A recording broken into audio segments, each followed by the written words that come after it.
Asa mong bride, dapat siya ang naglalagay ng dugo dyan kasama itong si Kuya Brandon, hindi ikaw. Susie, ano ka ba? Ano pong pinagsasabi mo dyan? Binabastos mong tradisyon namin eh. Wala akong binabastos, kasi kami ang binabastos nyo. Ang sabi mo naman sa amin kasi lang pupuntahan namin dito, hindi kung ano-anong kalokohan. Anong kalokohan? Hindi ito isang kalokohan, Susie. Isa ito sa pinakamahalagang seremonya ng kasal namin dito.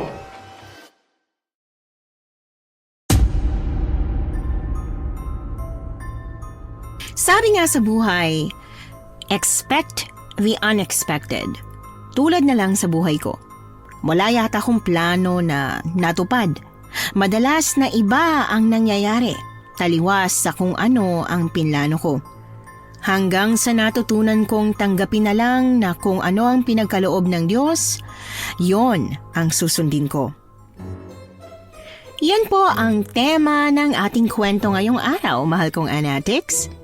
Pero bago ang lahat, kung bago ka pa lang dito sa channel, please like, subscribe, and hit the notification bell para updated kayo sa bawat kwentong ilalabas. May bago tayong storya 3 hanggang 4 na beses sa isang linggo. At ngayon, para sa tampok nating kwento.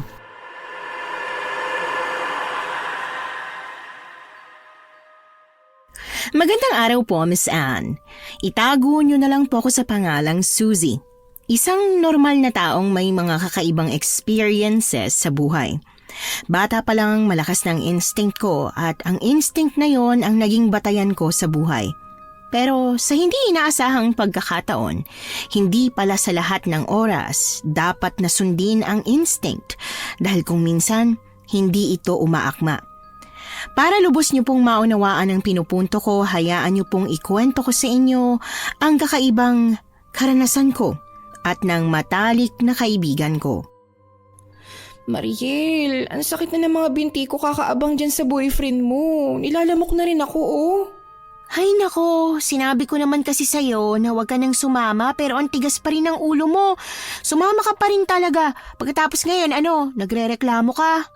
Hindi ka ba natatakot na baka mamaya kapag wala kang kasama, bigla ka nalang gawa ng masama niyang boyfriend mo? Kasi sa totoo lang ha, pwede ba kitang i-real talk? Kasi hindi ko talaga siya gusto. Hindi naman ikaw ang makikipag-date sa kanya, kaya okay lang na hindi mo siya gusto. Hindi nakakatawa ha? Hindi lang kasi talaga ako komportable kapag nasa paligid natin siya. Ewan ko ba? Pero ako lang ba yung nakakaramdam na parang may kakaiba sa kanya? Masyado siyang misteryoso. Yun nga ang nagpapagwapo sa kanya yung pagiging mysterious. Ay sus, sige na nga, okay, fine. Baka nagkakamali lang talaga ako ng nasisense sa kanya. Pero kilala mo naman ako, di ba? Malakas ang pakiramdam ko. Pero minsan, nagkakamali rin naman yung pakiramdam mo, di ba? Oo na, sige na. Palagi ka namang may palusot sa akin eh. Pasensya na kayo't nalate ako. Hindi ko inaasahan at traffic pala papunta rito. Di sana inagahan mo. Susie, ano ka ba?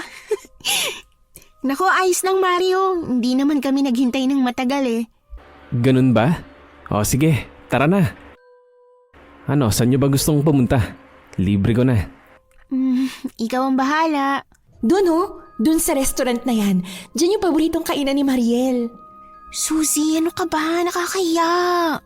Anong nakakahiya? Nagtatanong naman siya. O siya, sige. Doon tayo pupunta. Tara na. Mariel, halika. Hawakan mo ang kamay ko at tatawid tayo. Ha? Ano kasi? Hawakan mo na, ang arte naman. Sige na nga. Pero hahawak ka rin sa kamay ko. Napangiwi na lang ako nang humawak nga talaga si Mariel sa kamay ni Mario habang ako naman ay hinawakan niya sa kabilang kamay. Para kaming may love triangle at talaga namang nakakairita. Hindi naman ito ang unang pagkakataon na nagkaroon ng boyfriend si Mariel. Sa totoo lang, pangatlong boyfriend niya na ito. Pero sa tuwing nagkaka-boyfriend siya, palagi pa rin siyang pabebe. Ewan ko ba, siguro ganyan lang talaga siya. Sa aming dalawa, ako ang hindi pala boyfriend. Hindi dahil sa pangit ako o walang nagkakagusto sa akin ha. Sadyang hindi para sa akin. Hindi ko pa gusto. Hinihintay ko yung tamang tao na habang buhay ko nang makakasama, hindi yung subok ng subok kagaya ni Mariel. Hindi ko naman siya hinuhusgahan. Nasabi ko na rin yun sa kanya pero ang sabi niya sa akin, hindi raw niya makikilala ang magiging lalaki para sa kanya habang buhay kung gagaya daw siya sa akin na puro paghihintay lang. Kaya hinayaan ko na lang siya. Mag-best friend man kami, may kanya-kanya naman kaming pananaw sa buhay at nirerespeto namin ang isa't isa. Pagkarating namin sa restaurant na paboritong kainan ni Mariel, hindi na nagpatumpik-tumpik pa. Kaagad nang nagpabida ang boyfriend niya. Orderin nyo na ang lahat ng gusto nyong pagkain. Ako nang bahala ha. Libre ko na ang lahat ng kakainin nyo. Hala, nakakahiya naman. Pwede bang maghati tayo sa bayad? Ayos lang sa akin yun. Kung sa'yo ayos na magbayad ka sa isang date, para sa akin hindi. Ako ang lalaki kaya responsibilidad kita. Excuse me, kasama ba ako sa malilibre? Suzy, ano ka ba? Ano ka ba, Suzy? Siyempre kasama ka. Sige na, umorder na kayong dalawa oh. Oh, order na raw ako. Huwag ka nang mahiya, no? Boyfriend mo naman yan. Ano? Sige na nga. Teka, ito na lang ang sa akin, sisig. Sa akin din, isang sisig tsaka isang soft drinks. Naku, pare-pareho pala tayo ng paborito. Sisig din ang paborito ko eh. O siya, sige, i-order ko na ha. Pasamahan mo na din ang kalamansi. Minsan kasi nakakalimutan ng tindera. Sige, walang problema. Agad na sumunod si Mario sa sinabi ko pagkatapos ay dumiretso na sa counter para umorder ng pagkain para sa amin. Ewan ko ba, masunuri naman siya at mukhang mabait pero parang may kakaiba akong nararamdaman sa kanya. Yung tipong kahit parang ang bait na ng pakikitungong pinapakita niya sa amin, tila ba may kulang. Suzy, pwede ba kitang kausapin saglit habang hindi pa bumabalik si Mario? Bakit? Uy, wag mo naman masyadong pahirapan ng boyfriend ko. Pinapahirapan ko ba siya? Hindi naman pagpapahirap ang ginagawa ko sa kanya, Mariel. Sinusubok ko siya kung talagang para sa kanya ka talaga. Alam mo, Mariel, hindi ka pa ba nadadala sa mga naging boyfriend mo dati? Na palaging tinitake for granted ang pagiging mabait at mahina mo? Hindi naman sa ganun, pero kasi natatakot lang ako na baka iwanan na naman ako. Kaya ka nga iniiwan kasi masyado kang mabait. Hindi gusto ng mga lalaki ang sobrang bait na babae. Gusto nila yung may thrill. Kaya nga ang daming cheaters ngayon eh. Bakit si mama at papa? Mabait ang mama ko, kaya nga mahal na mahal siya ni papa. Kahit kailan, hindi nagloko ang papa ko sa kanya. Sigurado ka ba dyan? Ha? Ano? Uy, ano ka ba? Biro lang. Pero ano kasi, yung papa mo, isipin mo na lang na isa ang mama mo sa mga masaswerteng naka-jackpot ng 5% population ng lalaki na kasama sa matitino. Kasi yung iba, kadalasan na ang dahilan kung bakit nagpapakasal sa mabait na babae para walang palag kapag ng babae na. Ganon? Oo, ganun yun. Mukhang seryoso ang pinag-uusapan nyo ah. Ano bang pinag-uusapan nyo? Wala naman. Huwag mo nang alamin. It's a girl thing. Ganun ba? Pasensya na kung nagtanong ako ah. Siya nga pala. Ito na ang order natin oh. Siya nga pala, Suzy. Wala raw kalamansi pasensya na. Anong wala? Imposible naman yata yan. Ang sabi, naubusan daw. Parang tanga naman yan. Hindi pwedeng walang kalamansi ang sisig. Bakit hindi pwede? Mas gusto ngang wala. Huy, yan kaya ang perfect partner niyan. Ay, teka. Ang alam ko, may mga kalamansi ako dito eh. Ha? May dala kang kalamansi? Pero bakit? Kalamansi is life kasi. Talaga? May kalamansi ka pala? Dapat pala hindi ka na lang hingi. For in case of emergency kasi to. Anyway, kumain na nga tayo. May 3 kalamansi pa ako rito. Gusto mo? O ito sa'yo, Mariel. Gusto mo? Oo, gusto ko. O, ito naman sa'yo, Mario. Aray! Bakit mo naman hinampas yung kamay ko? Hindi. Nasobra lang sa tapik.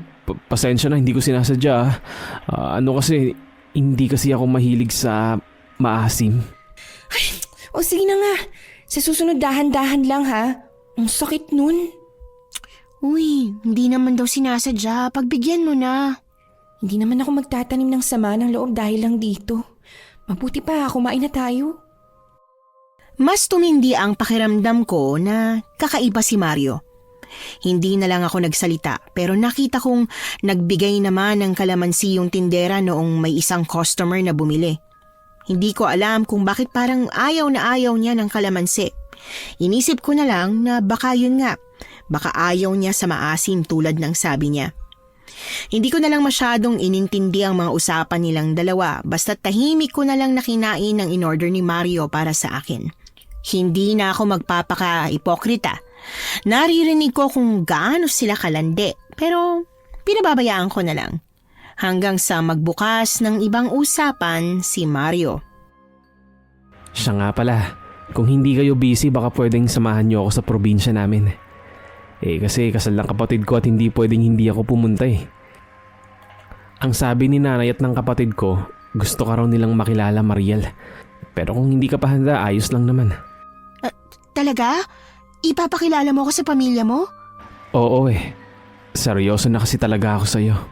Pero hindi ba parang sobrang nagmamadali ka yata, Mario?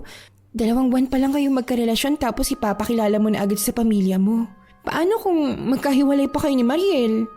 Suzy, ano ka ba? Huwag mo namang sabihin yan. Hindi. Nagkasabi lang ako ng totoo. So paano nga, Mario? Suzy, naniniwala ako na hindi na kami magkakahiwalay pa ni Mariel. Mahal na mahal ko talaga siya. At kung wala ka pang tiwala sa akin para sa kaibigan mo, ipapakita ko sa iyo kung gaano ako katiwa-tiwala katulad na lang nito. Ang pag-imbita ko sa inyo sa kasal ng kapatid ko. Tama siya, Suzy. Kung hindi naman seryoso sa akin si Mario, hindi niya naman ako ipapakilala sa kanila, diba? O siya, sige na. Pero kailangan talagang kasama ako. Hindi pwedeng hindi. Ipinagkatiwala ka sa akin nila Tita Bel na bantayan kita rito sa Maynila. Kaya kahit sa probinsya, babantayan kita. Nako, maraming salamat talaga, Suzy. Huwag ka magpasalamat. Napipilitan lang ako. Napakaswerte ni Mariel na may kaibigan siyang kagaya mo, Suzy. Maalalahanin. Ang sabihin mo, pakialamera at sagabal. Hindi naman. Mas masayang ang may kasama si Mariel eh. Kahit papano, nawawala ang nararamdaman kong hiya kapag kasama ka. Nakita ko kung paanong namula ang mukha ni Mariel nang sabihin yon ni Mario. Napapailing na lang ako nang isinubo ang huling kutsara ng sisig habang pinanonood silang nagtititigan. Katulad nga ng usapan, talagang sumama kami sa probinsya nila Mario. 2 araw daw kaming mananatili doon bago ang mismong kasal. Kaya naman, Biyernes pa lang ng gabi, umalis na kami kahit kagagaling lang sa trabaho. Ay, nako, ang sakit sa likod. Ay, ayan isasakripisyo ko ang rest day ko ngayong linggo para sa inyo ng boyfriend mo. Ganyan kita kamahal. Sus, minsan lang naman eh. At saka masarap magbakasyon, no? Matagal na rin simula nung huling makakita tayo ng ibang lugar, diba? Sa bagay. Pero sigurado ka na ba talaga rito? Ready ka bang makilala na ang pamilya nila Mario? Oo naman. Nakita mo naman kung gaano ka-sincere sa akin si Mario, diba? Makikita mo naman sa mga mata niya. Oo nga, pero kahit gaano pa siya ka-sincere ngayon, malay mo, hindi pala maganda yung ugali ng pamilya niya. At least nakilala ko na sila, diba? Magagawa ko na ng paraan. Ano magagawa ng paraan? Atrasan mo na kamo kapag ganyan. Kahit gaano pa kabait si Mario, kung yung mga magulang niya pangit ang ugali, hindi yun pwede, aber. Wag na lang. Ano ka ba? Wala pa man pero nag-a-assume ka na kaagad sa mga ugali nila. Senaryo lang yun. Hindi ko naman sinasabing totoo ngang pangit ang ugali nila. Oo na, alam ko namang nandyan ka para gabayan ako kahit na anong mangyari. Siya nga pala, alin dito ang sa tingin mo na mas okay na isuot? Ito bang dress o magpantalon na lang kaya ako? Mahaba ang magiging biyahe natin papunta sa probinsya. Kaya bakit ka magsusuot ng dress? Hindi ka lang magiging komportable. Ay, kung sa bagay. Pero hindi ba parang ang informal nito para sa meet the parents? Kung talagang magugustuhan ka nila, Mariel. Sa taglay mong kabaitan, ewan ko na lang kung hindi pa nila magustuhan yan, no? O siya, sige na nga. Sabi mo eh. At saka baka mailang nga ako katabi si Mario na nakadress ako at ganito lang kahaba. Baka manyakin ka lang dun, ha? Oy, hindi Marespetong klase ng lalaki si Mario. Nagpapaalam nga siya kapag hahawakan niyang kamay ko. Oo na, si Mario na ang gwapo, matipuno, magalang at marespetong lalaki sa buong mundo. Oo na, sige na, nasusuka na ako sa ka-perfectan niya. Tama na. Nasusobrahan na naman ba ako sa pagpuri sa kanya? Sorry naman. Hindi ko lang talaga kasi mapigilan eh. Ito yung first time na nagkaroon ako ng boyfriend na kagaya niya. Kaya nga, kasi kadalasan, puro sira ulo. Well, sabihin na natin siguro nga nagdala ka na talaga sa mga past relationships mo. Eh ikaw, hindi ka pa ba magbo-boyfriend? At saka na yun, Naku, kailan naman kaya yan? kapag hindi na kita kailangang bantayan. Kinakabahan nga ako sa'yo eh. Baka mayat-mayat malingat lang ako tapos kung ano na nang pinagagawa mo sa pag-ibig. Matapos nga naming nag-ayos ng mga gamit na dadalhin, hinintay na lang naming sunduin kami ni Mario. Nagsabi nga ako na sa terminal na lang ng bus magkita-kita pero hindi siya pumayag. Mas gusto niyang magkakasama kami papunta ron. Hindi ko na nga lang masabi na ganyan talaga kapag bagong magkarelasyon pa lang. Halos hindi na mapaghiwalay. Hindi sa bitter ako, pero nakita ko na kasi ang cycle ng lahat ng mga naging karelasyon ni Mariel. Ganito lang palagi sa umpisa, pero pagdating sa kalagitnaan, nagkakandal letse-letse na. Wala namang masyadong nangyari sa biyahe namin papuntang probinsya. Bukod sa pinapanood ko ang mga tanawing nadadaanan ng bus na sinasakyan namin, natatanaw ko rin kung paano sila nagbubulong-bulungan at kung paano napapahagik-gik si Mariel na parabang nakakatawa talaga ang sinabi ni Mario. Ilang oras din ang naging biyahe hanggang sa ginising na lang nila ako na nakarating na pala kami. Ay, grabe. Malayo rin pala tong probinsya mo, no? Oo, medyo malayo nga talaga. Pasensya na kayo At hindi ko nabanggit na ganito katagal ang biyahe. Ayos lang din, nandito na rin naman tayo. At least sa susunod alam na namin kung gaano kalayo. Ay, nakapaghanda na sana kami ng husto. Ang ganda pala rito sa inyo, no? Hiwa-hiwalay ang mga bahay, hindi makakastorbo sa isa't isa. Oo. Payapa rito sa baryo namin. Wala masyadong nag-aaway. Hindi tulad sa Maynila, na dikit-dikit ang mga bahay. Kaya naman mabilis ang daloy ng chismis, mabilis din ang away. Ang ibig bang sabihin yan, walang mga chismosa dito sa inyo? Meron din naman pero huwag na muna nating isipin yun. Kaya nga, bakit mo ba iniisip yung tungkol sa mga chismosa? Ewan ko ba? Bigla na lang pumasok sa isip ko. Siguro dahil sa sobrang kaba. Ano ka ba, Mariel? Huwag kang kabahan sa pamilya ko. Mababait sila. Hindi sila nangangagat. Halika na sa loob. Ano kaya kung si Suzy muna ang papasukin? Sobrang lakas talaga ng kaba ko eh. Sira to. Baka mamaya ako pa yung mapagkamalang girlfriend. Ano ka ba? Mauna ka na, dali. Ngayon ka pa talaga kinabahan kung kailan nandito na tayo. Kaya nga, mahal. Halika na. Umawa ka lang ng maigi sa kamay ko. Tara na. Sige. Kinakabahan talaga ako. Tao po. Nay, nandito na po kami. Nanay? Ay, ang bunso ko. Nakauwi na rin sa wakas. Magandang hapon po, Nay. Ano po? Siya nga po pala. Si Mariel. Girlfriend ko po. Magandang hapon po, Nay. Mano po? Ay, kagandang bata naman ang girlfriend mo, anak. Naku, pagpalain nawa kayong dalawa. Teka, sino itong isa pang magandang dilag na kasama ninyo? Magandang hapon po, Nay. Ako po si Suzy. tagabantay ni Mariel. Matalik na kaibigan niya po. Nakakatawa naman kayo magkaibigan. Talagang sinamahan mo siya hanggang dito ha. Ay hala, pumasok na kayo rito sa loob ng bahay para makapagpahinga na kaagad. Maraming salamat po. Pagpasensyahan nyo na ang munting barong-barong namin ha. Hindi makagandahan ang bahay namin, malinis naman at siguradong komportable. Nako, ayos lang po, Nay. Maganda nga pong bahay niyo eh. Ganito rin ang bahay namin sa probinsya. Ay, namiss ko tuloy ang bahay namin. Di ba no, Suzy? Oo. Ganito nga rin talaga. Tsaka nakakamiss nga ang amoy ng niluto sa kahoy. Ay, siya nga pala. May niluto akong kakanin para sa inyo. Ang mabuti pa magbihis na muna kayo ha. Para makakain na kayo ng merienda. Nay, nasa na pala ang ibang tao dito sa bahay natin? Gusto ko sanang ipakilala itong si Suzy eh. Abala sila sa pag-aayos ng handa para sa kasal. Hayaan mo't mamaya lang din babalik na sila Kuya Baron mo rito. Sige po. Mariel, Suzy, ihahatid ko na muna kayo sa kwarto nyo.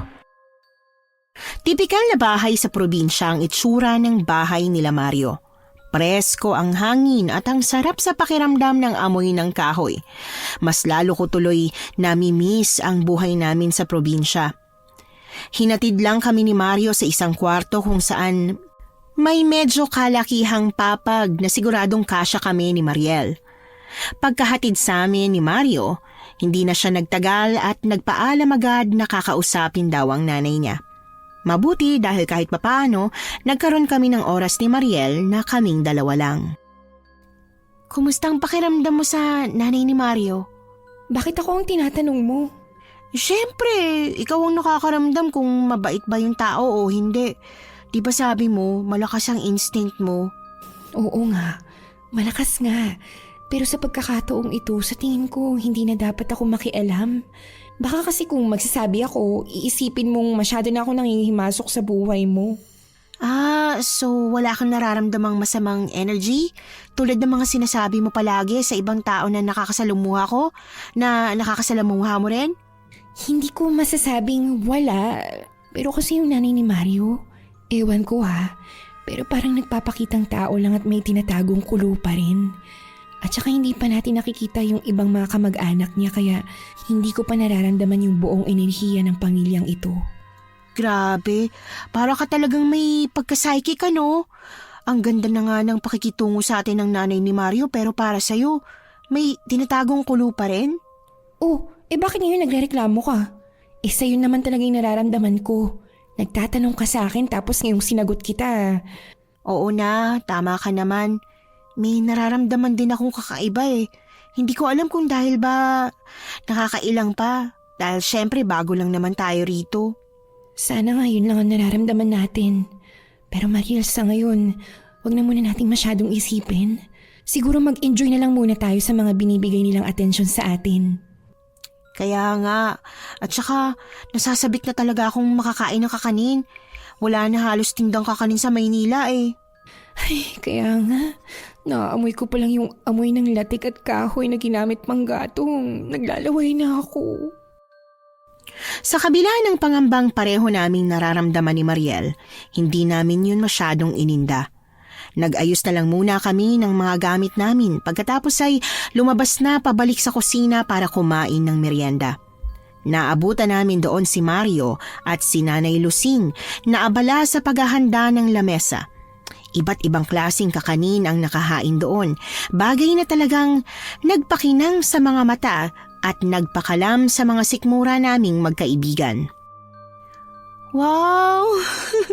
Mukhang masasarap po ang lahat ah! Siyempre, nanay kong nagluto ng mga yan eh. Maupo na kayo. Suzy, dito ka. Sige. Maraming salamat. Naghahanda na ako ng mga kakanin para sa darating na kasal. At yung mga yan, ang pagpipilian kung alin ang isasama sa handa. Kung ayos lang sa inyo, pwede bang tulungan niyo akong mamili kung alin ang masarap? Naku, nakakaya naman po kung sa amin manggagaling kung ano ihahanda. Mas mabuti pong ang bride at groom po ang pumili kung alin sa mga yan ang isasama sa handa. Tama po si Mariel, Nay. Kung sa bagay, tama kayo. Maya-maya lang din darating na ang Kuya Baron mo. Siya nang papipiliin ko ha. Nasiguradong ang mapapangasawa niya ang pipiliin niya.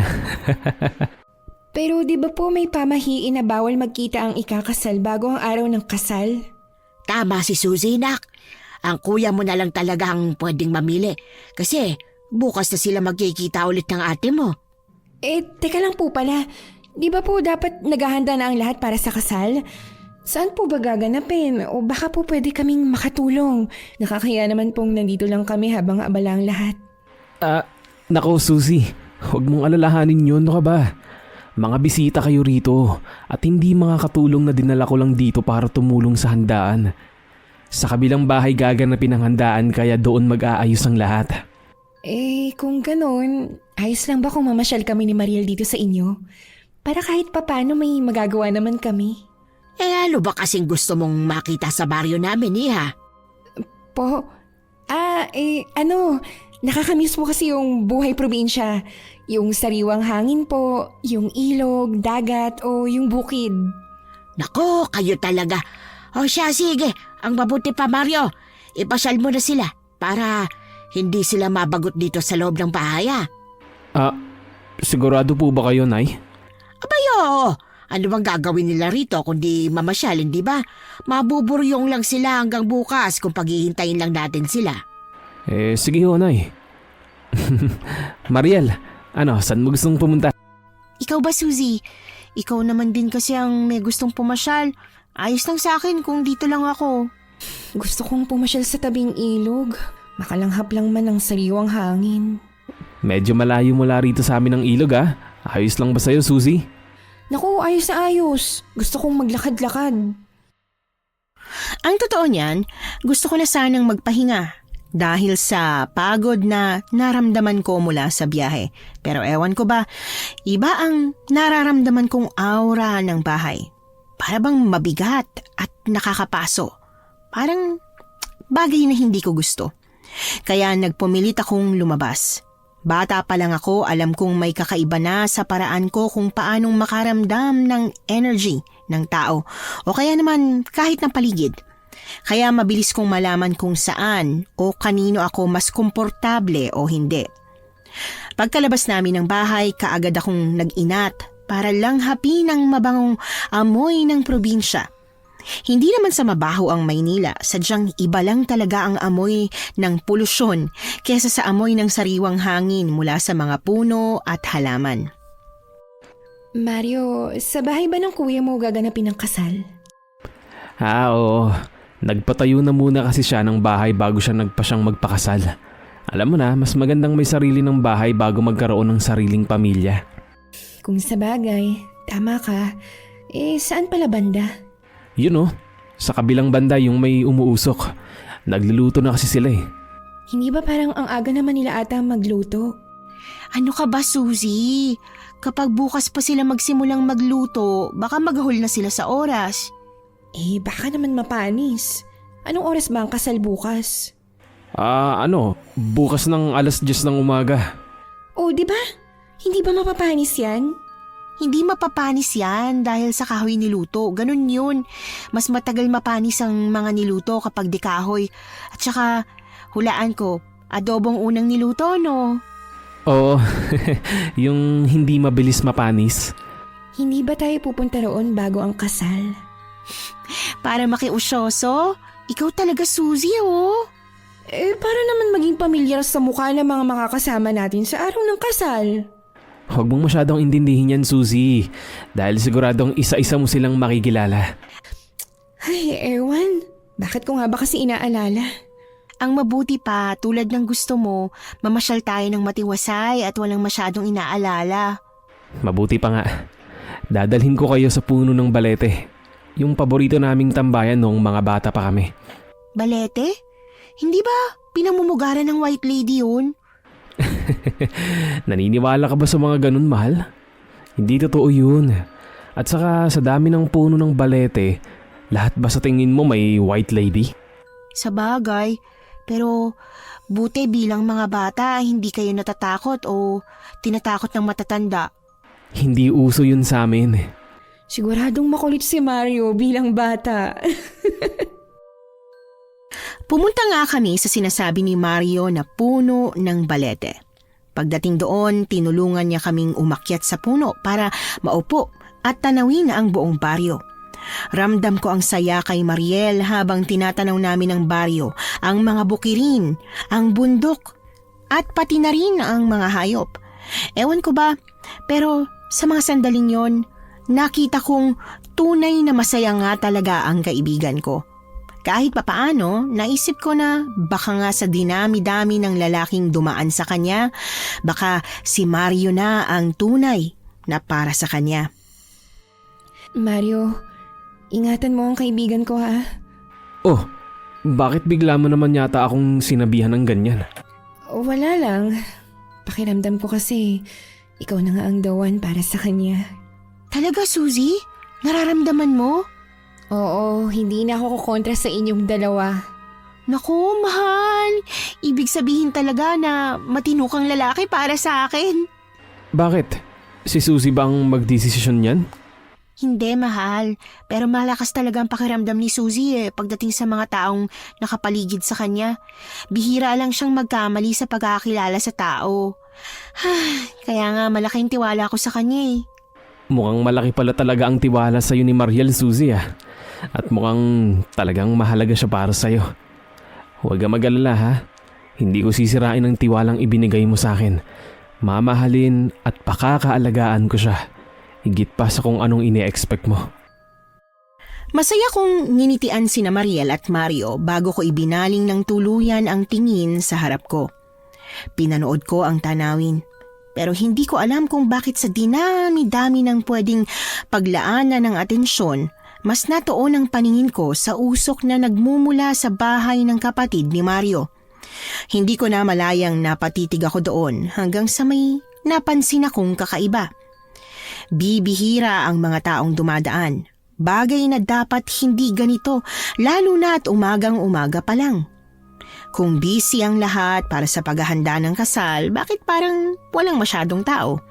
Di ba dapat maraming nag-aasikaso?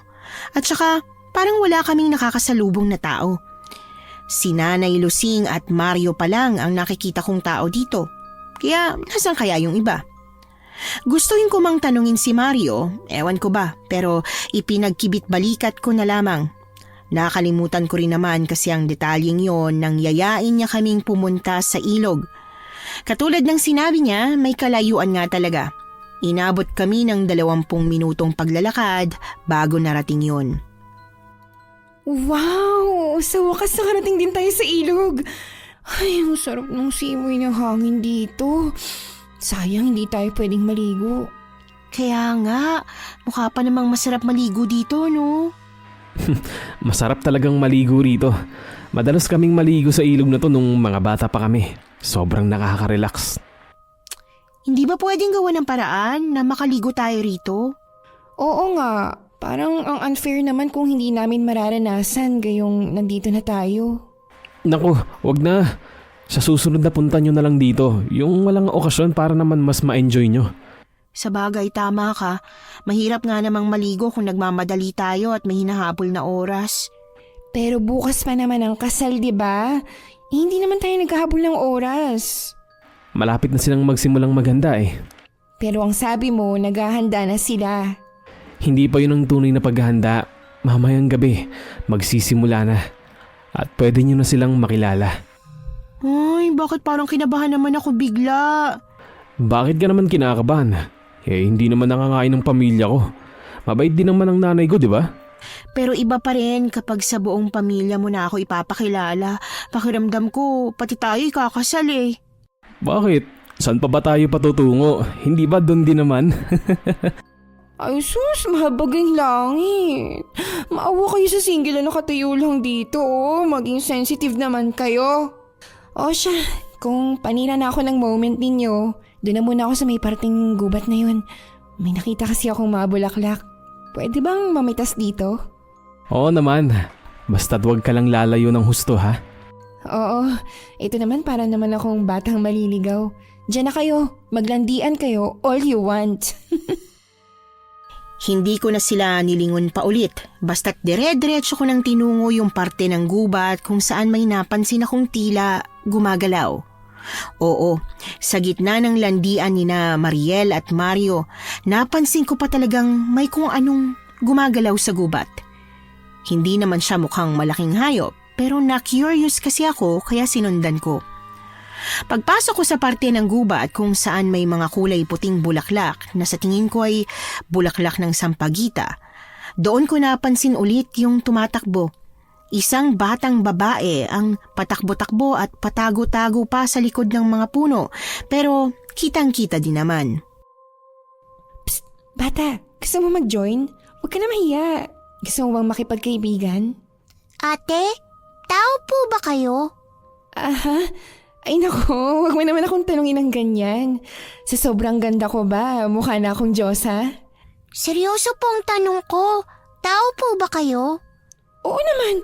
Pamimiloso ba yung tanong na yan, ha? Kung tao po kayo, bakit po kayo nandito? Aha. Ano kasi, namamasyal lang kami ng kaibigan ko kasama ng boyfriend niya. Ikakasal kasi ang kapatid ng boyfriend niya bukas, kaya naimbitahan kami dito. Hindi po dapat kayo nandito. Kung ako sa inyo, bago sumapit ang gabi, umalis na kayo. Ano? Pero bakit naman?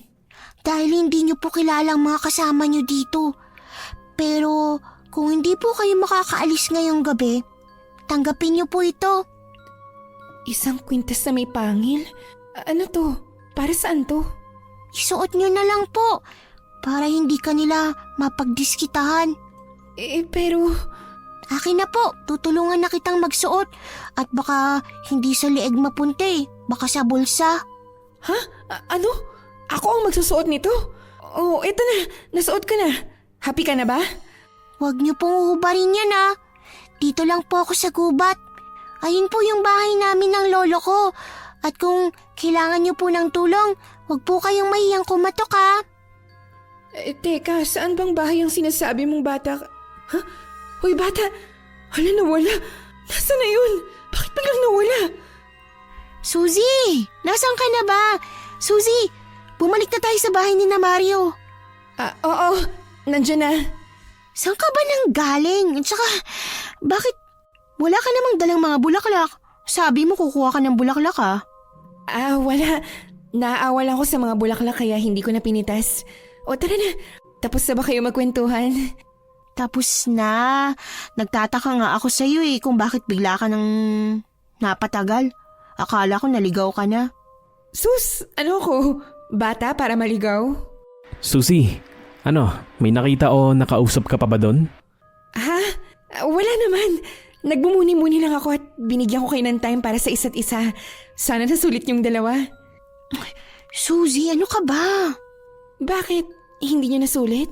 Ay naku, hina niyo naman pala. Sa mga oras na to, siguradong nasa bahay na si Kuya Brandon. Tara na, para naman maipakilala ko na kayong dalawa. Hindi ko alam kung anong nag-udyok sa akin para hindi banggitin ang tungkol sa batang nakausap ko. Basta't tinago ko na lang at inisip na hindi naman big deal kung nagsinungaling ako at hindi na binanggit ang tungkol doon. Naglakad kami pabalik sa bahay ni na Mario at nang makarating, naabutan namin ang kumpol ng mga tao sa labas ng bahay. Kung kanina ay gusto ko silang makilala, ngayon pakiramdam ko nanliit ako lalo at lahat sila ay nakatingin sa amin, nakikiusyoso. Hoy Mario, siya na ba yung future hipag ko? Opo kuya, siya nga po at wala nang iba. Magandang hapon po, kuya. Magandang hapon din. Napakabango mo naman. Po? Pasensya ka na ha. Hindi ko na iwasang mapuri ang amoy mo. Mukhang mali ka ata ng pagkakaintindi. Mga ganyang pabango kasi ang gusto ng mapapangasawa ko eh. Anong pabango ba ang gamit mo? Ha? Hindi ko po sigurado kung nandito pa ang amoy, pero ano ho, Avon po, Sweet Honesty. Hindi ko po alam kung uso na po ang catalog dito sa inyo, pero kung babalik po ako dito sa susunod, hayaan niyo po, bibigyan ko po ang asawa niyo. Nako, napakabait mo naman. Aasahan ko yan ha. Siya nga pala kuya, nagsisimula na ba silang mag-ayos para sa seremonyas? Aba oo, hindi ba halata? Tingnan mo nga't ang dami ng excited at napadalaw silang lahat dito. Aba teka, mukhang may kasama ka pa palang isa. Sino naman to? Kuya, si Suzy, kaibigan ni Mariel. Yan ang gusto ko sa'yo kapatid. Hindi lang isa ang dinadala mo. Kuya, matalik na kaibigan siya ni Mariel. Suzy, pasensya ka na sa biro ni kuya ha. Alam kong hindi maganda. Hindi talaga maganda yon. Sa susunod ho, kuya, wag po kayo magbibiro ng ganyan. Medyo nakakabastos po eh. Pasensya ka na talaga ha.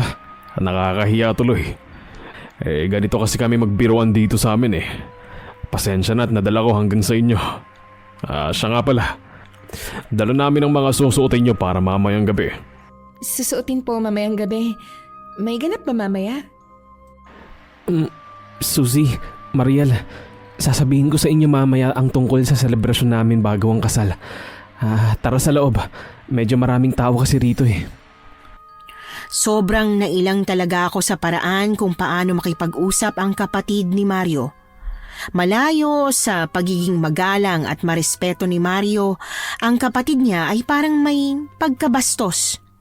Hindi ko alam kung para saan pa at talagang pinuri niya ang pabango ni Mariel pagkatapos sinundan niya pa ng bastos na komento na parang sinasabi niyang dalawa kaming girlfriend ni Mario. Sa pagkakaalam ko siya yung ikakasali. Alam kaya ng bride niya na ganito siya makipag-usap sa ibang babae? Sa tingin ko hindi. Nang sa wakas ay nakapasok na kami sa bahay ni na Mario, doon lang ako tuluyang nakahinga ng maluwag. Grabe kasi ang titig ng mga tao sa labas. Parang hinuhusgahan nila ang buong pagkatao namin mula ulo hanggang paa, tagos hanggang kaluluwa. Ganyan ba talaga yung mga tao rito sa inyo, Mario? Akala ko ba walang chismosa dito? Daig pa nila yung mga chismosa sa Maynila. Nakakapanghina sila kung tumingin. Naku, pasensya na kayo ha. Ganyan lang talaga yan kapag nakakita ng taong galing sa Maynila. Ang puputi kasi ng balat nyo kaysa sa kanila kaya excited sila eh. Akala nila siguro Diyosa kami. Kaya pala. Suzy, ano ka ba naman? Diyosa talaga? Oo, ganyan nga rin siguro yung akala ni... Nino. Wala. Basta yun na lang ang isipin ko kung bakit ganyan sila makatingin sa atin. Para hindi ko na lang isiping hinuhusgahan nila kami. Ay teka, ano nga pala yung ganap mamaya? Tungkol doon, bago kasi ang kasal may selebrasyon kami. Gabi bago ang mismong araw ng kasal. Tradisyonal na sa amin yun. Marami kaming sinasayawan, pinag-aalayan at saka pinagdadasalan para sa masaganang pagsasama ng ikakasal. Ganun ba? At may susuotin kami? Sabi ng kuya mo eh. Oo.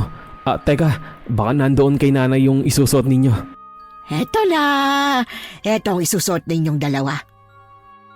Muntik na akong makapagsalita ng masama nang makita ang isusuot namin ni Mariel. Hindi ako makapaniwala. Magsusuot lang naman kami ng kulay puti na damit na may mga disenyong kulay pula na hindi ko maintindihan kung anong simbolo. Magmumukha kaming sinaunang tao kapag sinuot namin yon. Ayos lang naman sana kung katulad nung sa mga katutubo pero hindi. Mukha kaming basahan kapag sinuot namin yon. Dahil hindi na siya sobrang puti. Dirty white na siya na parabang ilang daang taon nang pinagpasapasahan ang mga damit na yon. Mariel, magsusuot ka ba talaga niyan? Ano ka ba, Suzy? Kailangan nating sumunod sa tradisyon nila. Ayaw nyo ba nitong mga damit? Pasensya na kayo. Ito lang ang natirang mga damit na nakita namin para sa inyo eh. Pero pare-parehas lang naman ang mga damit na isusuot natin doon bilang tradisyon. Kaya huwag kayong mag-alala na baka kayo lang ang hindi kagandahan ng suot. Nako, hindi naman po. Ayos lang po sa amin yan ni Suzy. Ang ganda nga po makaluma. Hindi nyo na kailangan pang magpanggap. Alam ko naman na hindi talaga kaaya-aya ang itsura nito. Kung hindi nyo gusto, pwede naman kayong tumanggi at hindi na lang sumama mamaya. Ayos lang po talaga, Nay. Isusuot po namin yan. Di ba, Suzy? Opo, isusuot na namin. Para saan pa sumama kami dito kung hindi naman kami sumusunod sa mga tradisyon, di ba po? Tama po si Suzy. Teka lang ho, Nay. Ang ibig sabihin po ba niyan, makikilala na po namin yung bride mamaya? Makikilala ninyo, pero siguradong hindi siya masyadong lalapit. Dahil nga hindi sila pwedeng magkita ni Brandon eh. Hindi matutuloy ang kasal kapag nagkaganon. O siya, sigurado na kayo na sasama kayo ha? Hindi sasama ang loob nyo na magsusuot kayo ng ganito? Hindi po. Para yan lang naman po. Ba't po sasama ang loob namin? O siya, sige. Ito, kunin nyo na. Aalis na ako at tutulong na ako sa paghahanda para mamayang gabi. Asikasuhin mo yung girlfriend mo at kaibigan niya ha, Mario? Opo, Nay. Ingatan mo sila. At napakahalagang panauhin natin ang mga yan. Aalis na ako. Grabe naman po kung makasabing mahalagang panauhin kami. Feeling ko tuloy sobrang special namin. Special talaga kayo rito. Siyempre, girlfriend ko si Mariel at ikaw naman ang kaibigan niya. Ang mabuti pa, magpahinga na kayo ron. May 3 oras pa bago magsimula ang kasiyahan. Halika na, Suzy. Pahinga na muna tayo at medyo masakit na rin ang mga binti ko sa kakalakad natin. Wala pa kaya tayong pahinga? Hindi ako mapakali. Habang si Mariel ay tahimik na nagpapahinga sa tabi ko, hindi naman ako makapagpahinga ng maayos dahil sa kakaisip tungkol sa kakaibang tradisyon ng pamilya ni na Mario. May mga naririnig akong ganitong klaseng tradisyon. May pasayaw bago ang kasal, pero hindi pa ako nakakarinig ng tradisyon na magsusuot ng parang tangang damit na para bang gagawin kaming katatawanan doon. Nagdadalawang isip talaga akong suotin yon. Pero mukha talaga silang seryoso. Mukhang hindi nila gagawing biro lalo na at si Nanay Lusing na mismong nagbanggit. Imbes na makapagpahinga, mas natuon ang atensyon ko sa pag-iisip. Hanggang sa magising na nga si Mariel at nag-inat na dahil sa sarap ng tulog. Ay, sa wakas, nakapagpahinga na rin kahit papano. Suzy, kanina ka pagising? Hindi naman ako nakatulog eh. Ha? Pero bakit? Anong ginawa mo habang tulog ako? Wala. Sinusubukan kong matulog pero hindi ko magawa. Ano ba kasing iniisip mo? Iniisip ko kung tama bang sumama pa tayo sa selebrasyon nila mamaya. Kasi Mariel, baka mamaya gagawin lang pala tayong katatawanan doon. Ano? At bakit naman tayo gagawing katatawanan? Nakita mo naman yung damit, diba? Mariel, wag mo sabihin nagagandahan ka ron. Hindi ako nagagandahan pero tradisyon nila yun. Nakakahiya naman kung hindi tayo susunod. Akala ko ba okay na sa'yo? Bakit ngayon parang nagdadalawang isip ka bigla? Kasi sa totoo lang, hindi naman talaga natin kilala yung mga taga rito. Dayuhan tayo sa lugar na to, Mariel. Baka lang naman nakakalimutan mo. At saka alam mo ba, may nakausap akong bata kanina. Ang sabi niya umalis na raw tayo dito bago sumapit ang gabi. Bakit tayo aalis ng dahil lang sa sinabi ng isang bata? Sinong bata bang sinasabi mo at saan mo siya nakausap? Doon ba sa gubat? Oo, doon sa gubat. May nakausap akong batang babae pero bigla din siyang nawala. Parang binabalaan niya tayo na may hindi magandang mangyayari sa lugar na to. Kaya nga sa tingin ko dapat hindi natin ipagsawalang bahala lang. Mas may tiwala ka pa dun sa batang hindi mo naman alam kung guni-guni lang ba o kung sino man kaysa sa kay Mario na ilang beses na natin nakasama? Malay mo, hindi ko alam, Mariel. Basta kakaiba yung nararamdaman ko at kilala mo naman ako, di ba, kapag ganito? Ay, Suzy, halika nga rito. Halika, kumalma ka. Inhale, exhale. Ayan, wag mong masyadong bigyan ng meaning ang lahat ng mga nangyayari o naririnig mo. Inimbitahan lang tayo dito para sa kasal. Pagkatapos ng kasal bukas, pwede na tayo umuwi. Ganun lang kasimple, okay? Huwag ka na masyadong mag-isip. Suzy! Mariel! Hinahanap na kayo nila nanay. Gising na ba kayo? Oh, ayan na si Mario. Okay ka na ba? Nakahinga ka na ba ng maluwag? Ay, kung hindi lang dahil sa'yo, hindi talaga ako sasama rito. O siya, sige na. Titiisin ko na lang muna tong kung anong kakaibang nararamdaman ko. Tara na. Kahit na nagdadalawang isip talaga ako, pilit akong lumabas kasama si Mariel. Ayoko siyang iwan dito. Kung kinakailangang pareho kaming pangit na lalabas ng bahay ni na Mario, papayag na lang ako. Pagkalabas ng kwarto, agad naming napansin na maging si Mario at Nanay Lusing ay nakasuot ng kaparehong damit. Ang pinagkaiba lang ay kulay itim ang sa kanila at puti naman ang sa amin. O diba, pareho lang naman din tayo ng suot sa kanila. Oo na nga. Hali kayo. May ilalagay si nanay sa noon ninyo bilang simbolo. Ha? Pero ano naman yun? Lumapit ka na lang, Suzy, para makalabas na tayo at marami nang naghihintay sa labas. Oo, sige ho. Ito na po. Huwag kang malikot, ha? Aray! Bakit po parang nasusugatan na ata ang noo ko sa talas niyang pinangguhit niyo? Di naman matalas, akala mo lang. Ikaw naman, Mariel, lumapit ka sa akin. Aray! Nay, matalas po yata talaga.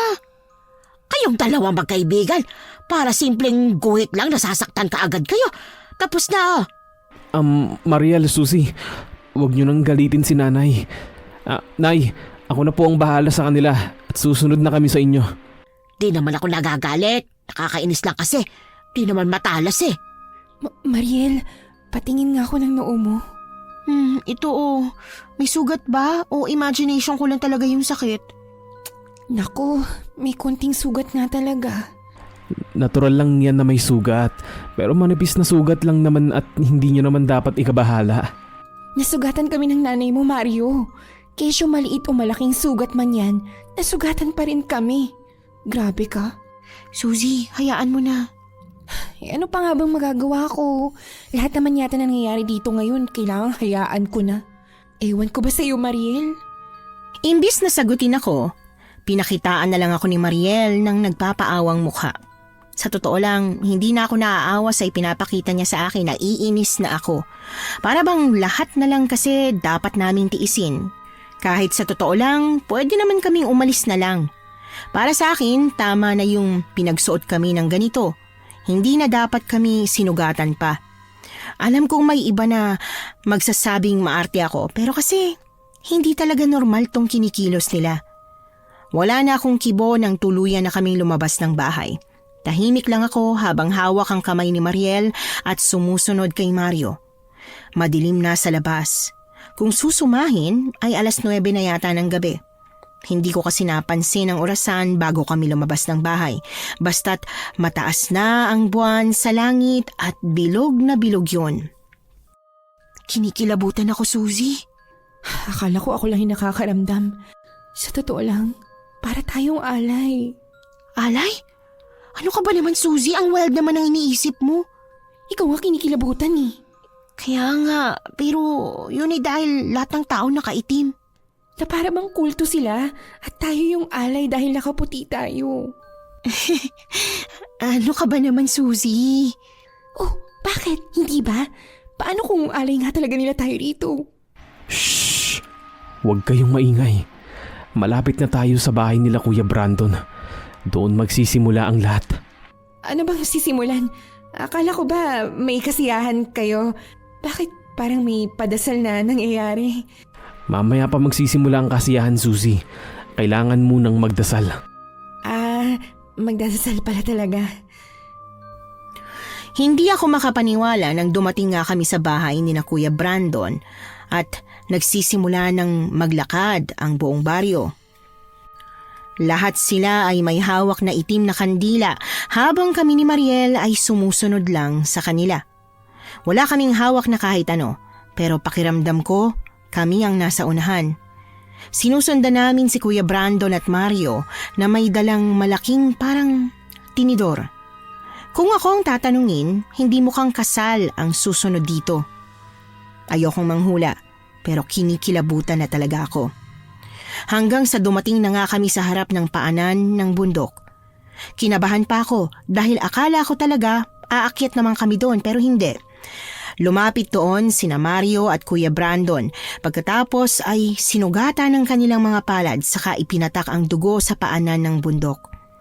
Maya-maya pa, inilahad ni Mario ang kamay niya kay Mariel at saka ngumiti. Mahal, ikaw naman. Ha? Anong gagawin? Mag-aalay lang tayo ng dugo doon sa bundok na nagbibigay buhay sa baryo namin. Pero, ganito ba talagang tradisyon nyo tuwing may ikakasal? Parang kakaiba eh. Mahal, ganito talaga. At kapag tayo na ang ikakasal, ganito rin ang gagawin nila para sa atin. Sige. Teka lang, Mariel. Gusto mo ba talagang gawin to? Suzy, sumunod na lang tayo sa kanila. Susunod? Parang tanga naman tong ginagawa nila eh. Asa ng bride.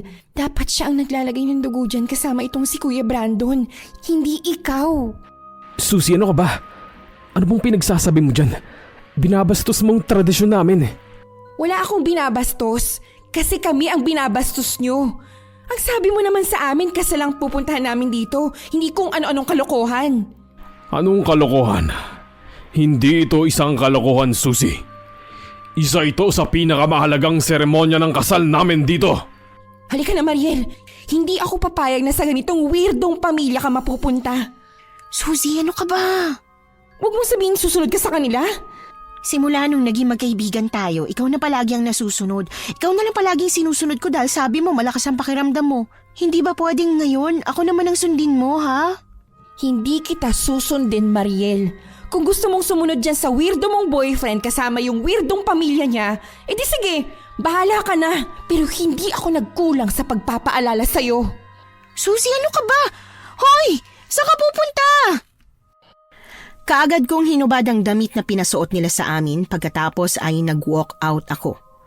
Kaagad na umakyat ang pait sa lalamunan ko kasunod ng pag-init ng pisngi ko. Unti-unting nangilid ang mga luha ko hanggang sa sunod-sunod na itong pumatak. Wala akong nagawa kundi ang umiyak habang naglalakad palayo sa kanila. Napakasakit. Hindi ko akalain na magagawang itapon ni Mariel ang ilang taong pagiging magkaibigan namin para lang sa boyfriend niya na wala pang kalahating taon niyang nakakasama. Pero sino nga ba ako, di ba? Kaibigan niya lang. Kaya bahala na siya sa buhay niya. Bahala siyang sumunod sa lahat ng gusto nila. Habang umiiyak na naglalakad pabalik sa bahay ni na Mario, para sana magkulong na lang sa kwarto, napansin kong tila may sumusunod sa akin. Noong una, akala ko alingaw-ngaw lang yon ang bawat yabag ng paa ko. Pero unti-unti, mas lumalapit yung tunog. Papalakas ng papalakas ang kabog ng dibdib ko hanggang sa hindi na ako nakatiis. Kumaripas na ako ng takbo. Gusto kong lingunin kung ano man ang nakasunod sa akin pero kinakabahan ako na baka kung ano yung makita ko. Kaya pilit ko na lang na binilisan hanggang sa makarating ako sa bahay ni na Mario. Papasok na sana ako sa loob ng bahay nang makita kong nakatayo si Nanay Lusing sa harap ng pintuan. Suzy, anong ginagawa mo rito? Hindi ba dapat kasama ka nila, Mario? Nay, may humabol po sa akin. Pumasok po tayo sa loob ng bahay at baka pareho po tayo masaktan. Sino bang humahabol sa'yo? Wala naman. Pero Nay, pero... Natatakot man, nilingon ko ang likuran ko para tingnan kung naroon pang sumusunod sa akin pero wala. Iha, hindi ka dapat umalis sa ritual. Mamaya na yung kasal. Ano pong sinasabi niyong mamaya na ang kasal? Di po ba bukas pa yung... Aswang! Laking gulat ko nang harapin ko si Nanay Lusing. Isang nakakatakot na itsura ang naabutan ko. Pula ang kanyang mga mata. Lukot ang buong mukha at may matatalas na mga ngipin. Sa sobrang takot ko, napatakbo ako palayo sa kanya. Pero hindi lang pala siya ang ganoon sa baryong ito. Maging ang lahat ng mga nakatira dito. Paglabas ko ng gate, sumunod sa akin ang higit sa 10 taong may pare-parehong mukha at lahat sila ay may pare-parehong intensyon. At yon ay ang hulihin ako. Wala na akong pakialam sa kung saan ako pupunta, basta't takbo na lang ako ng takbo habang naririnig ang tila mga gutom na mga halimaw sa likuran ko. Kahit ramdam kong nasusugatan na ang mga binti ko sa kung anumang naaapakan ko, hindi ko yon ininda. Hanggang sa makapasok ako sa gubat. Sa patuloy na pagtakbo ko, nakakita ako ng malaking bato kung saan ako nagtago. Hinihingal na tinakpan ko ang bibig ko para hindi nila ako marinig habang patuloy akong nanood sa kanila.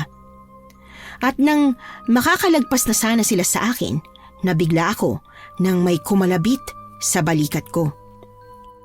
Ate! Diyos ko! Huwag ka pong maingay. Baka mamaya marinig nila tayo. Tara na po. Saan pa tayo pupunta? Sa bahay po namin ng lolo ko. Diyos ko, magiging ligtas ba tayo roon? Baka mamaya isa ka rin pala sa kanila. Hindi po, no. Hindi ako aswang. At saka, babalaan at patatakasin po ba kita kung aswang din ako? O sige na nga. Tara po, sunod ka lang po sa akin, ha? Mahirap nang magtiwala sa lugar na ito lalo na at nalaman kong lahat pala sila ay aswang. Pero pagdating sa batang ito, nagawa kong magtiwala ng husto. Nakarating kami sa bahay kubo nila at naabutan namin ang lolo niya na nakaupo sa isang tumba-tumba habang naninigarilyo ng tabako. Relaxed pa ito habang nagpapatumba-tumba na parabang walang panganib sa labas. Paano niyo po nagagawang mag-relax lang dyan habang may mga aswang na anumang oras na pwede po kayong kainin? Hindi sasagot si lolo, ate. Pipi siya. Ay, sorry. Hindi ko alam na pipi siya pero bakit nga ba? Bakit parang hindi kayo natatakot? Hindi po kami natatakot dahil hindi sila makakapasok dito sa bahay namin. Isang dating albularyo ang lolo ko at ang mga aswang na nasa labas, takot sila sa kagaya niya. Nakita niyo po yung mga nakasabit na yan? Mga pangontra ni lolo yan. Inilibot ko ang paningin ko sa paligid at nakita ko nga ang mga sinasabi niyang pangontra. Iba't iba ang mga naroon, may buntot pagi, mga bawang, itak at kung ano-ano pa. Alam ko ang mga yon dahil meron din sa bahay ng lolo't lola ko. Saka lang ako napanatag na hindi nga ako mapapahamak kung mananatili lang ako dito. Ano ate, naniniwala na po ba kayo?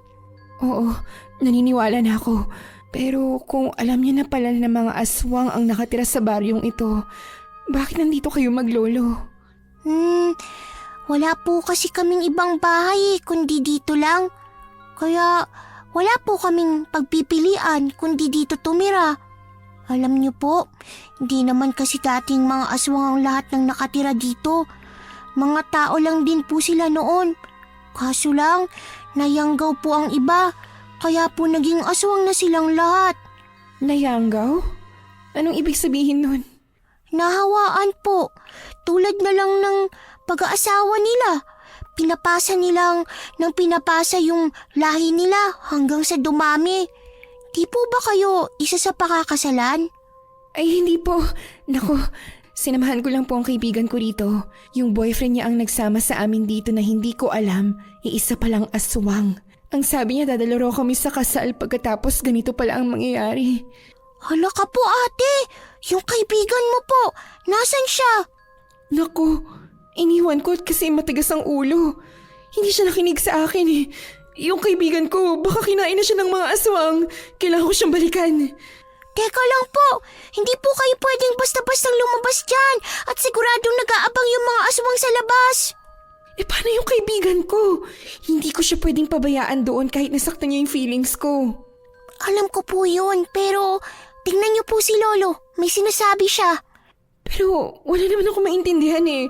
Hindi naman ako nakakaintindi ng sign language. Ang sabi niya daw po, kung hindi isa sa inyong bride para ngayong gabi, mga alay kayo sa kasal. Kasalan pong pinunta niyo rito, di ba? Opo, kasalan nga. Kung ganon, mamayang hating gabi pa kakainin yung kaibigan mo. Kaya kailangan po natin siyang iligtas bago sumapit ang oras na yon. Iligtas natin? Eh sino? Kasama ka? Ay naku, hindi ko papayag. Bata ka lang. Bata lang ako, pero kabisado ko pong lugar na to. Kayang-kaya ko pong iligtas ang kaibigan mo. Sigurado ka ba? Lolo, hahayaan niyo lang po ba ang apo niyo? Pero imbis na makakuha ng sagot mula sa lolo ng bata, humipak lang itong muli ng usok mula sa tabako. Wala na akong nagawa kundi ang sumunod na lang sa sinabi ni Yasmin. Yun daw ang pangalan niya. Binigyan niya ako ng mga sandata tulad na lang ng buntot pagi, mga bawang, asin at kung ano-ano pang pwede kong bitbitin. Hindi na rin ako nag-inarte dahil hindi ko kayang iwan na lang ang kaibigan ko sa kamay ng mga aswang. Kahit galit ako doon, mahal ko pa rin siya. Matapos naming mag-ayos ng mga dapat dalhin, binigyan ako ni Yasmin ng relo para daw malaman ko ang oras. Bakit sa akin mo to binigay? Ikaw, wala kang orasan? Hindi ko na po kailangan yan. Nalalaman ko naman ang oras sa pamamagitan ng pagtingin sa anino. Talaga? Ang galing naman. Pwede pala yun? Ginagamit na ng sinaunang tao yun, ate. Di mo lang po alam dahil may relo na. Ganun ba? Sorry naman, no? Teka, sigurado ka bang makakalaban ng mga to sa aswang? Baka mamaya mahopya naman ako nito. Mahuhopya po talaga kayo kapag nagtanga-tangahan kayo sa labas. Kahit meron ka po ng mga yan, kung matatakot ka at magpapakaduwag, hindi ka pa rin magiging ligtas. Kaya galingan mo po Ano? Pero paano gagalingan? Mag-abang po kayo sa likod ko at ipapakita ko sa inyo. Matapang na binuksan ni Yasmin ang pinto ng bahay nila at doon ay nakita namin ang mga naglalakihang aswang. Lahat sila'y nakatitig sa amin. Namumula ang mga mata habang umuungol na parabang gutom na gutom. Ilang saglit pa kinabahan na ako para sa mga buhay namin nang tumakbo na patungo sa direksyon namin ang mga aswang. Pero matapang silang hinarap ni Yasmin. Nang ang isang aswang ay nakalapit sa kanya, hinampas niya ito ng buntot pagi at mabilis itong naging abo. Ang mga matatapang na aswang ay tila mga tutang nagsiatras. Sabi ko sa'yo, ate, takot sila dito. Kaya diyan ka lang po sa likod ko at sundan mo ko. Grabe ang tapang mo. Hindi naman po masyado, konti lang. Pahambol ka pa talaga. Tara na nga, malapit na maghating gabi. Kailangan na nating maligtas ng kaibigan ko. Ito na nga po paalis na. Kinakabahan man, lakas loob akong sumunod kay Yasmin. Katulad nga ng sinabi niya, kabisado niya talaga ang daan at pasikot-sikot kaya nagawa naming makalusot sa mga nakaabang na aswang. Nagawa naming magtago at panoorin kung ano ang nangyayari sa kanila. Wala na sila sa bundok, nasa bahay na sila ni na Kuya Brandon kung saan ang lahat ay nagkakasayahan na. Hindi ko na makita yung kaibigan ko. Ay, Diyos ko, baka kinainay ng mga aswang. Sino po ba sa mga yun ang kaibigan mo? Yun po bang nakaputi? Oo, siya nga. Nakita mo na ba? Yun lang po, hindi pa. Ay, ano ba yan? Akala ko pa naman nakita mo na. Ay, teka. Ayun siya. Tingnan mo. Nandun siya sa gitna ng mga sumasayaw na aswang. Oo nga po, no. At mukhang napapansin na niyang naiiba siya. Tingnan mo po, nangingilig na ang luha sa mga mata niya. Ang talas naman ng paningin mo. Hindi ko na nakikita. Masyado nang madilim Opo, at kailangan na po nating bilisan dahil mukhang ilalabas na nila yung bride. Sa oras na ilabas na nila yung bride, ilalagay na nila yung kaibigan mo doon. Doon po sa gitna, yung puno. Itatali nila dyan at saka po nila yayanggawin yung bride at yung kaibigan mo. Siya ang unang pagkain niya. Nakakatakot naman. Malapit na mag-alas 12. Simulan na natin ang plano. Kaya niyo na po bang humiwalay sa akin, ate? Kakayanin. Magkita na lang ulit tayo dito pagkatapos. Siguruhin mo po na makakabalik ka. Ikaw ang dapat makabalik. Dahil kapag hindi ka nakabalik, ewan ko na lang kung ano yung mangyayari sa akin. Nag-sign of the cross muna ako bago tuluyang naglakad papunta sa kaliwang parte ng gate ng bahay ni na Kuya Brandon. Habang si Yasmin naman ang nasa kanang parte. Doon ay sinimulan kong ibuhos ang isang bote ng gasolina sa kahoy para kapag sinindihan na ay liliyab agad. Ganoon ang ginawa ko hanggang sa tuluyan kong maubos ang isang bote ng gasolina. Saktong pagkaubos nun, sinipat ko ang relong suot ko para makita kung anong oras na. Pero laking gulat ko nang makitang saktong alas 12 na pala.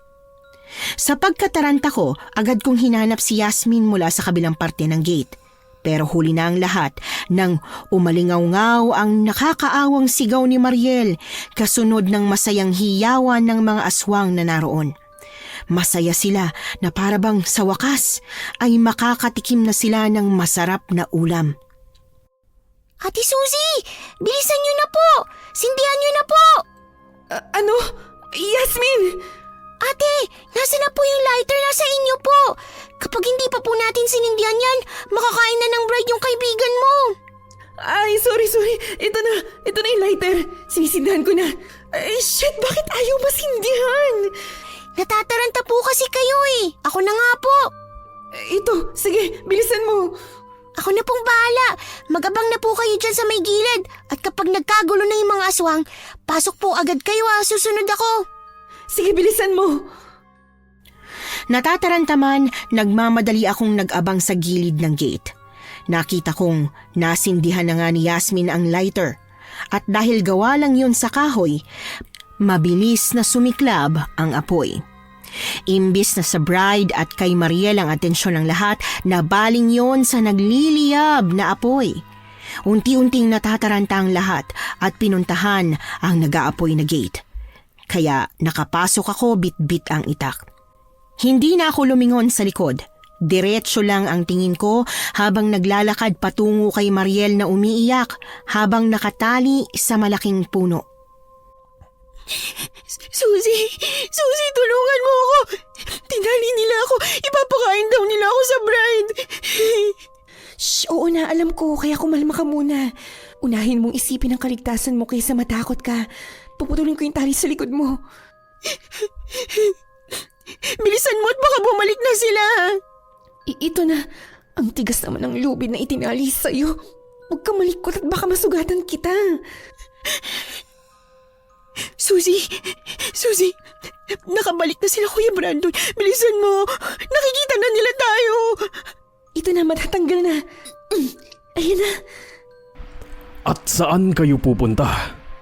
Kuya, pakawalan niyo na kami. Maawa ka pakiusap.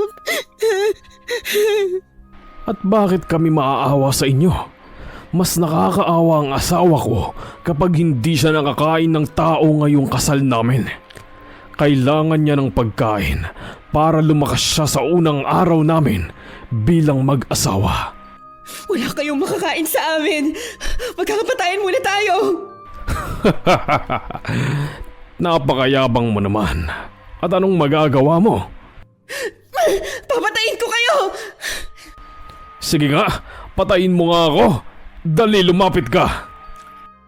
Imbis na lapitan siya, dumukot ako ng asin sa bulsa at mabilis na hinagis yon sa mukha niya. Kaagad na umusok ang mukha niya na naging dahilan para mapahiyaw siya sa matinding hapdi.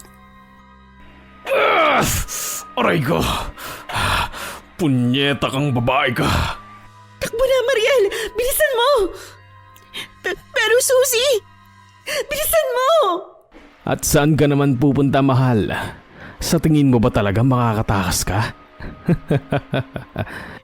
Mario, Marco, maawa ka sa amin Pakawalan mo na kami. Di ba mahal mo ako? Hindi ba nangako ka na pakakasalan mo ako? Oo, nangako ako. Pero pasensya ka na. Hindi totoong mga pangakong yun. Hindi ako nagmamahal ng mga pagkain lang namin. Napakasama mo!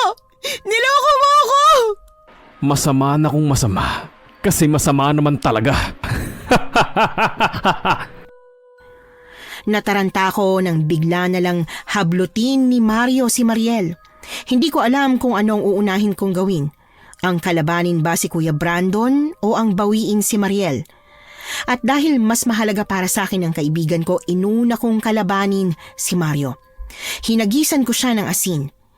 Pilit kong binawi si Mariel, pero pinanghaharang niya lang din sa akin ang kaibigan ko. Hanggang sa itakbo niya na ito papalayo. Hindi. Hindi, ibalik mo si Mariel. Huwag ka nang magtapang-tapangan pa, bata. Hindi mo kakayanin ang isang lupon ng mga aswang. Hindi ka isang superwoman. Hindi man ako si Superwoman. Alam ko naman kung ano ang kahinaan ninyo. Alam mo nga ang kahinaan namin. Pero, kaya mo bang gamitin yan laban sa amin? Hindi ako nakasagot. Sa halip ay sinugod ko na lang siya at sinubukang paghahampasin gamit ang itak. Pero mailap ito. Mabilis ang bawat kilos niya. Malayong malayo sa lakas ko. Pero hindi ako nagpatinag. Gamit ang lahat ng dala kong pangontra sa mga aswang, inilabas ko ang buong lakas ko. Nilabas ko sa bag ko ang buntot pagi. At pinagahampas yon sa mga aswang na sumubok lumapit sa akin. Kaya lang, tinakasan ako ni Kuya Brandon, pati na rin ng bride niya. Napapagod na lang ako pero parang hindi pa rin sila nauubos. Hanggang sa napilitan akong tumakas imbis na labanan sila. Mabuti na lang at nakatakas din ako dahil unti-unti nang kumakalat sa buong bahay ang apoy. Hinihingal na hinagilap ko si Yasmin pero hindi ko siya mahanap. Sa halip ay si Nanay Lusing ang nakaharap ko. Sinasabi ko na nga ba, una pa lang na nakita at nakausap kita. Alam ko na talagang perwisyo lang ang dulot mo rito. Di ako perwisyo! Baka kayo! Nananahimik ang buhay namin magkaibigan pero ginulo ng anak mo! Pwisit ka! Ang ayos-ayos ng plano namin, pero ipinahamak mo lang. Ngayon, sirang-sira na ang kasal ng anak ko! Hindi ko kasalanan gusto kong mabuhay, Nanay Lusing! Pwisit ka! Dahil sa pagiging pakialamero mo, mas magiging masaklap ang kamatayan mo! Kaagad na namula ang mga mata ni Nanay Lusing kasunod ng pagnganga niya at ang paglabas ng matatalas niyang mga ngipin. Inangat niya ang kanyang mga kamay na nagladlad ng nakakatakot niyang mga pakpak. Napatras ako sa takot pero imbis na magpadala, pilit kong tinatagan ang sarili ko at hinawakan ng mahigpit ang buntot pagi. At nang sumugod na siya sa akin, pinaghahampas ko siya. Pero dahil hamak na tao lang naman ako, hindi naging ganoon kadali para sa akin. Nasusugatan ako ng pakpak niyang humahampas sa akin. Natatamaan ako ng matalas at mainit niyang dila. Alam kong puro sugat na ang katawan ko pero mas matindi ang pagnanais ko na makatakas at mabuhay. Ni hindi ko nga alam kung paano ko siya nagawang mapatumba. Naputol ko ang pakpak niya gamit lang ang buntot pagi. Walang iya ka! Nandito ka pa rin pala! Sino nandito pa? Siyempre nandito pa ako, no? Hindi ikaw, kundi siya! Nang lumingon ako, nakita ko roon ang lolo ni Yasmin na may hawak na itak. Hindi pala ang hawak kong buntot pagi ang nakaputol sa pakpak ni Nanay Lusing, kundi ang itak ni lolo. At hindi pa siya nakontento. Walang salitang tumalon siya sa harap ni Nanay Lusing at sinaksak ang hawak niyang itak. Tulala lang ako nang walang kahirap-hirap na pinatay niya si Nanay Lusing kahit na matanda na siya. At nang makita niyang tulala lang ako, hinawakan niya ang braso ko saka hinila patayo. Sinenyasan niya akong umalis na pero... Yung kaibigan ko po! Hindi ko po pwedeng iwan yung kaibigan ko. Kailangan niyo po ako. Kahit anong klaseng away pa ang pinag-awayan namin, kaibigan ko pa rin siya at hindi ko siya pwedeng iwan dahil mahalaga siya sa akin. Pinakatitigan ako ng lolo ni Yasmin kaya imbis na itakas ako mula roon, napailing siya at naglakad palayo sa akin. Kaya sumunod na lang din ako sa kanya. Ilang beses ko siyang tinanong pero hindi siya nagsasalita. Saka ko na lang na-realize kung bakit hindi siya sumasagot nang makarating na kami sa gubat.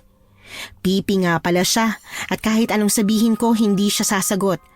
Kung sumagot man siya, hindi ko naman maiintindihan dahil wala akong alam sa sign language.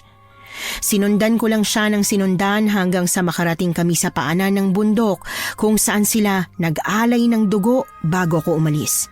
Doon ay naabutan namin sina Mario kasama si Mariel at ang bagong kasal. Bitiwan niyo na ako! Parating na ang lolo ko! Lagot talaga kayo sa kanya! Hindi na darating ang lolo mo. Mahina na siya. Anong mahina ang sinasabi mo? Mas malakas pa siya kaysa sa inyo. Sumasakit lang ang tuhod ni lolo pero sigurado akong papatayin niya kayo. Kasunod ng pagsigaw ni Yasmin ay ang malakas na pagsabog ng buong baryo. Lahat kami ay nabigla at natulala, lalo na sina Mario at si Kuya Brandon. Sa galit ni Mario dahil sa biglang nangyari, kaagad na inihagis niya ang maliit na katawan ni Yasmin. Yasmin! Diyos ko! Hindi kayo makakatakas ng buhay sa baryong to. Sisiguraduhin kong lahat tayo ay mamamatay at mapupunta ng sabay-sabay sa impyerno!